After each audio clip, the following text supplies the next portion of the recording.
What's at stake at the moment is two things. First is an opportunity to actually fundamentally fix some of the challenges that we have in the Lower Mainland throughout Metro Vancouver in terms of how men and women get to and from work every day and how goods and services move around the region. They are both currently very, very challenged, and this is an opportunity to fix that. But equally as important, and perhaps more important, is the opportunity to prepare adequately for the million people that we know who are coming here over the next 20 years, and in the process make sure that when they arrive that we're all enjoying the standard of living in the communities that we want, and frankly an opportunity to raise our families in a lifestyle that is actually very Canadian and not full of congestion.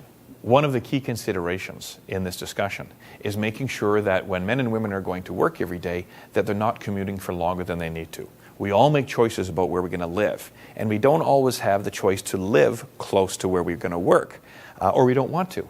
So if, in either case, we want to make sure that the commute that one faces on a daily basis is as civilized and reasonable as possible.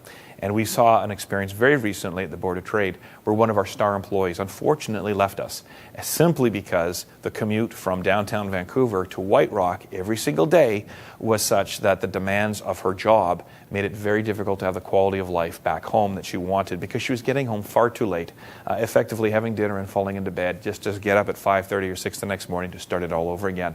And much as we're sad to see her go, it actually gave us a very poignant example to use in this important discussion, because we're seeing it. It becomes very real to the men and women who run small businesses right across the Lower Mainland of BC.